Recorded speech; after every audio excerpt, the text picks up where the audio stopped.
Hey everyone, I wanted to do this more often. I want to start doing more streaming service stuff, movies and TV shows. So today I'm going to be bringing you my review for the Netflix exclusive Horse Girl.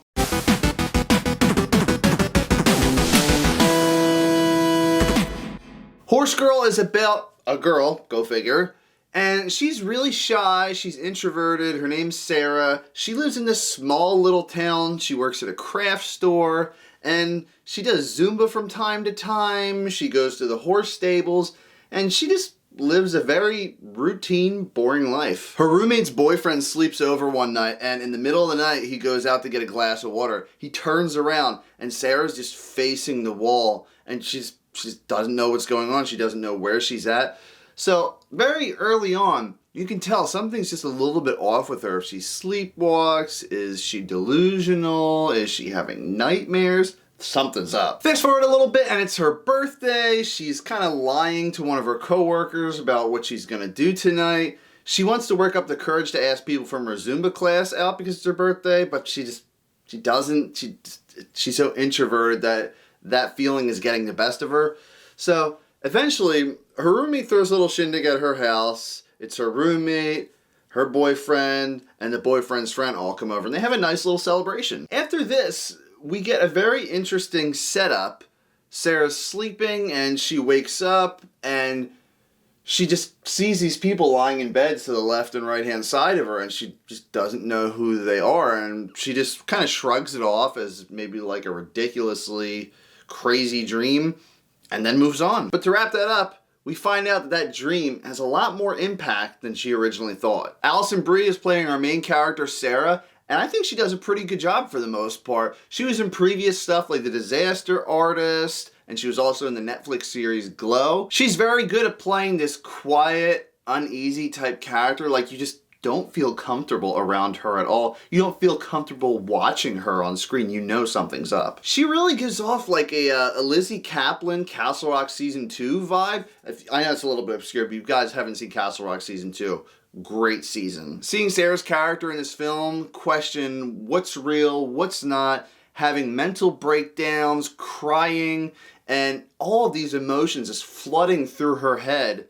Alison Brie does a great job depicting that. Granted, there is one scene where she's arguing with this guy she's dating in the cemetery, and it's just, the acting is really bad, and it just seemed like those two rehearsed the script once, and then that's all the time they had for that scene. Besides a bunch of other actors and actresses in this film who aren't huge names, but they're decent enough. Molly Shannon's in this film from SNL, and I really liked her character because she's been working with Sarah for the longest time at the craft store, and she has a soft spot for her. She's buying her birthday gifts, and she's just a really sweet character. I would always like to have someone like that in my life, like a specific coworker who's always thinking of me, always looking out for me. She asks Sarah how she's doing all the time, and I definitely get like a mother-daughter type of relationship vibe out of that. I will say certain movies like Silver Linings Playbook and The Joker deal with mental illness and just how it is to go through all of that.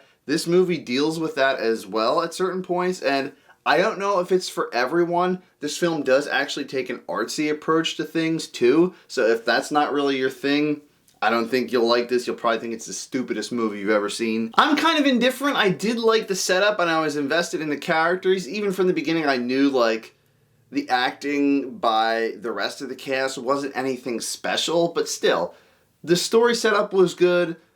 The main character, Sarah, I liked, so I was definitely enjoying this movie for the most part. The second half of this movie, I was scared it was going to go this way, and it did. It got really trippy.